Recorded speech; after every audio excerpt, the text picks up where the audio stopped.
দেখা যাচ্ছে এই জায়গাটাতে মোস্ট অফ স্টুডেন্ট কনফিউজ যে আমার ম্যাথটা হইছে কি হয় নাই, বুঝবো কিভাবে, টেকনিক কি, এই জিনিসগুলোতে সমস্যা। সো এই যে টেকনিকটা করছি এতে করে স্টুডেন্টদের দুইটা রুলস তিনটা রুলস অ্যাপ্লাই করতে হয়েছে। আর এখানে যদি খেয়াল করি সে জাস্ট একটা রুলস অ্যাপ্লাই করছে, দুইটা রুলস অ্যাপ্লাই করছে এন্ড দেন বাস্তব জীবনের নরমাল যোগ করছে, এখানে ভুল হওয়ার কোনো চান্সই নাই। সেই ক্ষেত্রে এই ধরনের টেকনিকগুলো তোমরা অ্যাপ্লাই করার চেষ্টা করবে। এরপর না বুঝতে পারলে আসসালামু আলাইকুম, আমি আইসির রিশাদ স্যার। আজকে আমরা আলোচনা করব 3.1 থেকে কুমিল্লা বোর্ড 2024 এ আসা একটি প্রশ্ন নিয়ে। চলুন শুরু করা যাক। আমরা যদি খেয়াল করি এখানে আমাদের কোশ্চেনের মূলত একটা উদ্দীপক দেওয়া হয়েছে, যেখানে বলা হয়েছে অর্ণব লাইব্রেরি থেকে একটি কলম ও একটি বই কিনছে, যেখানে কলমের একটা মূল্য দেওয়া আছে অক্টাল সংখ্যা পদ্ধতিতে এবং বইয়ের একটা মূল্য দেওয়া আছে ডেসিমাল সংখ্যা পদ্ধতিতে। খুবই সিম্পল একটা উদ্দীপক দেওয়া ছিল এবং এই উদ্দীপক থেকে প্রশ্ন করা হয়েছে খ নাম্বারের জন্য। অর্থাৎ আমরা যদি এখানে দেখি খ নাম্বারের যে কোশ্চেনটা আছে যে 8 + 8 = 10 ব্যাখ্যা করো। তো 8 + 8 = 10 ব্যাখ্যা করো, এই টাইপের আমরা বেশ কয়েকটা কোশ্চেন সলভ করছি এন্ড প্রতি বছরই এই টাইপের একটা কোশ্চেন খ নাম্বারে আসে, যে একটা সংখ্যার সাথে অন্য একটা সংখ্যা যোগ করলে বাস্তবে যেটা হয়, বাট আইসিটিতে সেরকম হচ্ছে না। এটার কারণ কি? এই কারণগুলো আমরা প্রত্যেকটা ভিডিওতে বলছি, আজকে আমরা এটা বলার চেষ্টা করব। আমরা যদি খেয়াল করি এখানে যে 8 + 8 = 10, অর্থাৎ 8 + 8 = 10, এইটা কিভাবে সম্ভব, এই সংখ্যার পদ্ধতিটা কোন জায়গায় সম্ভব, এটা যদি আমরা ফাইন্ড আউট করতে যাই, এই ফাইন্ড আউটের টেকনিকগুলো আমরা কি কি বলছিলাম, যে ফার্স্ট অফ অল তোমাদের যে লেফট সাইডের ভ্যালুগুলো থাকবে, যেমন 8 + 8 নরমালি আমরা যদি যোগ করি তাহলে কত আসবে 16। এবার যদি খেয়াল করি এই যে 16টা কোন সংখ্যা পদ্ধতিতে, এটা ডেসিমাল হবে, যেহেতু 16 এটা বাস্তব জীবনের সংখ্যা পদ্ধতি, সেটা হচ্ছে ডেসিমাল সংখ্যা পদ্ধতি, অর্থাৎ আমরা যে যোগটা করছি এটা হচ্ছে ডেসিমাল সংখ্যা পদ্ধতি। আর এখানে যে মানটা দেওয়া আছে এই মানটা 10, যেটা 16 এর চেয়ে কম, যেহেতু কম তাহলে সেই ক্ষেত্রে আমরা অবশ্যই ডেসিমালের চেয়ে যে বড় সংখ্যা পদ্ধতি আছে সেই পদ্ধতিটাকে আমরা বের করার চেষ্টা করব। কারণ আমরা যদি বলি ডেসিমালের চেয়ে বড় বা ছোট মানে কি, আমরা যদি দেখি প্রথমে আছে বাইনারি, বাইনারি বেস কত দেওয়া আছে 2। আমরা যদি দেখি অক্টাল, অক্টালের বেস কত হয় 8। আমরা যদি দেখি হেক্সাডেসিমাল, এই হেক্সাডেসিমালের বেস কত দেওয়া আছে আমাদের মূলত 16। তাহলে এবার যদি দেখি আমাদের ডেসিমালের বেস হচ্ছে 10, তাহলে 10 এর চেয়ে বড় কারা আছে এখানে 16। তাহলে ওই অনুপাতে যদি আমরা বলতে যাই যে 8 + 8 = 10, এইটা বাস্তব জীবনে সম্ভব হবে কোন সংখ্যা পদ্ধতিতে, হেক্সাডেসিমাল সংখ্যা পদ্ধতিতে। এটা হচ্ছে ফাইন্ড আউট করার টেকনিক। এবার যদি আমরা খেয়াল করি, যেহেতু আমরা বলছি এটা সম্ভব কোথায়, হেক্সাডেসিমালে সম্ভব, তাহলে সেই ক্ষেত্রে আমরা কিভাবে এটা প্রমাণ করব যে এটা হেক্সাডেসিমালে সম্ভব, তখন আমরা কারণ এক্সপ্লেইন করব। কারণ এখানে যদি আমরা খেয়াল করি 8 + 8 = যোগ করলে কত আসবে 16, যেটা হচ্ছে কোন সংখ্যা পদ্ধতি, দশমিক সংখ্যা পদ্ধতিতে, এবং এটাকে যদি আমরা হেক্সাডেসিমালে রূপান্তর করি তাহলে অ্যানসারটা এরকম হবে 16। এটাকে আমরা ভাগ করব কত দিয়া, 16 দিয়ে, সাথে আমরা কি বের করব ভাগশেষ। এবার যদি আমরা দেখি 16 16 এর মধ্যে কতবার যায়, একবার, ভাগশেষ কত আসবে 0। একই সাথে যদি আমরা দেখি 16 কয়বার যায়, 0 বার, ভাগশেষ হচ্ছে 1। এবার যদি আমরা দেখি অতএব 10 in 16, তাহলে সেই ক্ষেত্রে আমরা এখানে বলতে পারি যে 8 + 8 = 10, যেটা কোথায় সম্ভব, হেক্সাডেসিমালে সম্ভব। আশা করি সবাই বুঝতে পারছো খ নাম্বার। এরপরে যদি বুঝতে প্রবলেম হয় এই টেকনিকটা সবাই খেয়াল রাখবা। এবং তোমাদের একটা কোশ্চেন যদি এরকম বলা হতো যে 8 + 8 = 20, এটা কোন সংখ্যা পদ্ধতিতে সম্ভব এবং কেন সম্ভব ওই সংখ্যা পদ্ধতিতে, অন্যটা কেন সম্ভব না, এইটাও তোমরা সেম টেকনিক করে বের করার চেষ্টা করো। না পারলে অবশ্যই কমেন্টে জানাও, আমরা পরবর্তী ভিডিওতে এটা দেওয়ার চেষ্টা করব ইনশাআল্লাহ। এরপর যদি আমরা খেয়াল করি আমাদের গ নাম্বার কোশ্চেনটা, গ নাম্বার প্রশ্নে বলা হয়েছে যে উদ্দীপকের যে সংখ্যাগুলো দেওয়া আছে, যে উদ্দীপকের কলম ও বইয়ের মোট মূল্যকে হেক্সাডেসিমালে রূপান্তর করো। অর্থাৎ আমরা যদি গ নাম্বার কোশ্চেনটা সলভ করতে যাই, কলম ও বইয়ের মূল্যকে হেক্সাডেসিমালে, মোট মূল্য অর্থাৎ কলমের যে দাম আছে বইয়ের যে দাম আছে, মোট মূল্যটাকে হেক্সাডেসিমালে রূপান্তর করব। এখন একটা সংখ্যা দেওয়া আছে অক্টাল, একটা দেওয়া আছে ডেসিমাল। এখন সবার মাথায় আসবে দুইটাকে হেক্সাডেসিমাল বানায় দেয়, হেক্সাডেসিমাল যোগ করে দেয়, তাহলে হয়ে যাবে। বাট এই ধরনের কাজ করতে গেলে ম্যাথ ভুল হওয়ার চান্স বেড়ে যাবে। সেই ক্ষেত্রে আমরা এখানে একটা টেকনিক অ্যাপ্লাই করতে পারি, যেখানে কলমের মূল্য যেটা দেওয়া আছে, কত দেওয়া আছে কলমের মূল্য 76 in 8, যেটাকে যদি আমরা ডেসিমালে কনভার্ট করতে যাই মান আসবে 7 × 8 + 6 × 8 01,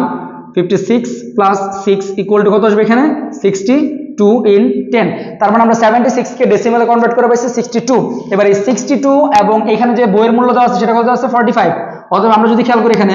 বইয়ের মূল্য কত দেওয়া আছে আমাদের 45 in 10। অতএব আমরা যদি খেয়াল করি মোট মূল্যটা কত আসবে 45 + 62 in 10, দ্যাট ওয়াজ 107 in 10। অর্থাৎ বাস্তব জীবনে যদি আমরা সংখ্যা পদ্ধতি খেয়াল করি ডেসিমাল সংখ্যা পদ্ধতি, তাহলে সে 160 টাকার বই এবং কলম কিনছে। এখন এটাকে কিসে রূপান্তর করতে বলছে, হেক্সাডেসিমাল। অর্থাৎ আমরা যদি 107 in 10 এটাকে যদি আমরা হেক্সাডেসিমালে কনভার্ট করে দিই তাহলে বিষয়টা হবে এরকম 107, এটাকে আমরা ভাগ করতে পারি কত দিয়া 16 দিয়া। তো আমরা যদি ক্যালকুলেটর কত আসবে ক্যালকুলেট করে দেখো তোমরা, 6 বার 6 36 6 বার যাচ্ছে এখানে 6, তাহলে সেই ক্ষেত্রে আমাদের কত আসবে 96, 6 × 10 = 6 36 96। তো এখানে ভাগশেষ কত আসবে আমাদের মূলত 11। একই সাথে যদি আমরা খেয়াল করি এগেইনস্ট 16 দিয়ে যদি আমরা ভাগ করি কত বার যাবে 0 আর ভাগশেষ কত আসবে 6 সো অ্যানসার ওয়াজ 6 11 মানে আমরা জানি কত হেক্সাডেসিমালে b it was b in 16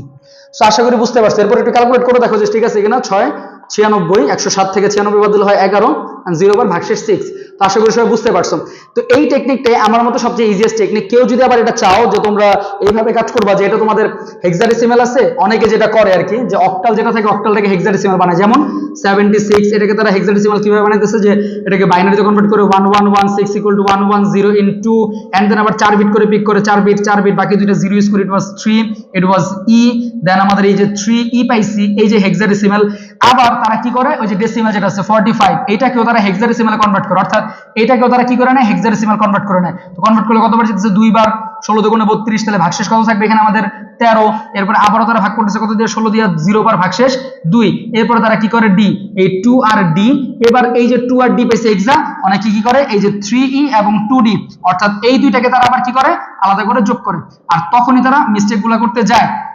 এখানে কোনো ভুল নাই বাট তারপরেও দেখা যাচ্ছে এই জায়গাটাতে মোস্ট অফ স্টুডেন্ট কনফিউজ যে আমার একটা হইছে কি হয় নাই বুঝবো কিভাবে টেকনিক কি এই জিনিসগুলোতে সমস্যা আমরা যদি দেখি এখানে ডি মানে কত আছে 13 আর ই মানে কত আছে 14 যোগ করলে কত হবে 27 27 থেকে যদি আমরা 16 বিয়োগ করি তাহলে কত আসবে 11 11 মানে কত আসছে বি যেহেতু আমরা বিয়োগ করেছি তার মানে ক্যারি কত 1 1 + 3 = 4 4 + 2 = 6 answer same check it so এই যে টেকনিকটা করছি এতে করে স্টুডেন্টদের দুইটা রুলস তিনটা রুলস অ্যাপ্লাই করতে হয়েছে আর এখানে যদি খেয়াল করি সে জাস্ট একটা রুলস অ্যাপ্লাই করছে দুইটা রুলস অ্যাপ্লাই করছে এন্ড দেন বাস্তব জীবনের নরমাল যোগ করছে এখানে ভুল হওয়ার কোনো চান্সই নাই সেই ক্ষেত্রে এই ধরনের টেকনিকগুলো তোমরা অ্যাপ্লাই করার চেষ্টা করবে এরপর না বুঝতে পারলে ভিডিওটা একটু রিক্যাপ করে নাও আমরা যদি খেয়াল করি এখানে আমাদের ডি নাম্বারটা আই মিন ঘ নাম্বার যে কোশ্চেনটা বলছে যে উদ্দীপকের যে সংখ্যা দুইটা দেওয়া আছে এটা যদি 62 এটা মনে রাখবা আমরা যদি খেয়াল করি এখানে উদ্দীপকের কলম ও বইয়ের মূল্যের পার্থক্য যোগের মাধ্যমে নির্ণয় করো অর্থাৎ আমরা যদি এখানে ঘ নাম্বারটা সলভ করতে যাই সেক্ষেত্রে বলছে উদ্দীপকের কলম ও বইয়ের মূল্য কলমের মূল্য এখানে কলমের মূল্য কত দেওয়া আছে আমাদের কলমের মূল্য দেওয়া আছে 76 in 8 যেটা আমরা গ নং থেকে পাইছিলাম 62 in 10 এর পরবর্তীতে আমাদের বলছে বইয়ের মূল্য যেটা অলরেডি আমাদের কত দেওয়া আছে 45 in 10 এবার যদি আমরা খেয়াল করি এই জায়গাটার ক্ষেত্রে আমরা এটা অ্যাপ্লাই করতে পারি যে দুইটা সংখ্যা ডেসিমাল দেওয়া আছে এবার এই দুইটার পার্থক্য নির্ণয় করতে বলছে তো আমরা যদি পার্থক্য কার মাধ্যমে নির্ণয় করতে বলছে এখানে পার্থক্যটা বলছে যোগের মাধ্যমে নির্ণয় করো তাহলে সেই ক্ষেত্রে আমরা যদি দেখতে যাই 62 - 45 ইকুয়াল টু কত আসছে আমাদের এখানে 15 আর 2 17 এ হচ্ছে 17 বাট আমাদের যেহেতু যোগের মাধ্যমে করতে বলছে সেই ক্ষেত্রে এটার পরিবর্তন লিখতে পারি কত আমরা 62 + -45 ইকুয়াল টু কত আসবে 17 সেই ক্ষেত্রে এটা পজিটিভ এবং নেগেটিভ পজিটিভের ক্ষেত্রে আমরা পরিবর্তন করব না নেগেটিভের ক্ষেত্রে পরিবর্তন করব আর এই যে পরিবর্তন করা বা না করা কেন পজিটিভে করা হয় না কেন নেগেটিভে করা হয় এই যাবতীয় বিষয়গুলো জানার জন্য আমাদের অফলাইন কোর্সগুলোতে জয়েন করতে পারে আমরা যদি খেয়াল করি এখানে 62 হিয়ার প্রথমে 62 কে আমরা বাইনারিতে কনভার্ট করব বাইনারিতে কনভার্ট করার জন্য একটা কোড ইউজ করতে পারি 1248 16 32 এন্ড 64 যদিও আমার লাগবে না 62 সো 32 48 56 60 62 বাকিটা হচ্ছে 0 বিট আছে এখানে 3 6 বিট তো সেই ক্ষেত্রে আমরা 8 বিট নিয়ে কাজ করতে পারি 00111110 এটা আমরা বাইনারিতে কনভার্ট করলাম এন্ড দেন যেহেতু এটা কোনো পরিবর্তন নেই ডাইরেক্ট আমরা এখানে কি লিখতে পারি 2 এর পরিপূরক কারণ আমরা জানি যোগের মাধ্যমে যেহেতু আমাদের পার্থক্য নির্ণয় করতে বলছে তাহলে সেই ক্ষেত্রে আমরা কি করতে পারি এখানে 2 এর পরিপূরক অ্যাপ্লাই করতে পারি এবার যদি খেয়াল করে দেখি 45 তাহলে সেই ক্ষেত্রে আমরা প্রথমে 45 নির্ণয় করব 45 কত হবে 32 40 44 45 বাকিটা কি আসবে 0 বিট আছে কয়টা 6টা সেই ক্ষেত্রে আমরা অতিরিক্ত দুইটা 0 0 1 0 1 1 0 1 ইউজ করলাম যেহেতু আমাদের এখানে নেগেটিভ 45 এর মান লাগবে সেই ক্ষেত্রে আমরা এটা কি করতে পারি পরিবর্তন করতে পারি 1 1 0 1 0 0 1 1 1 0 এই যে ভ্যালুটা ছিল এটাকে বলা হয় এখানে প্রকৃত মান কি বলা হয় প্রকৃত মান আর এখানে যে মানটা পাওয়া গেছে এটাকে কি বলা হয় একের পরিপূরক এখন আমরা জানি যে একের পরিপূরক কাকে বলে মূলত বাইনারি সংখ্যায় 0 এর স্থানে 1 এবং 1 এর স্থানে 0 বসে যেটা পাই এটাকে কি বলা হয় একের পরিপূরক এবং আমাদের দ্বিতীয় যেটা আসছে এখানে যেহেতু আমাদের যোগের মাধ্যমে বলছে তাহলে যোগের মাধ্যমে করতে হলে কি করতে হবে যে আমাদের 2 এর পরিপূরক অ্যাপ্লাই করতে হবে আমরা জানি এই যে একের পরিপূরক আছে এর সাথে যদি আমরা 1 যোগ করে দিই তাহলে কি পাওয়া যাবে 2 এর পরিপূরক যেমন আমরা যদি খেয়াল করি 0 + 1 = 1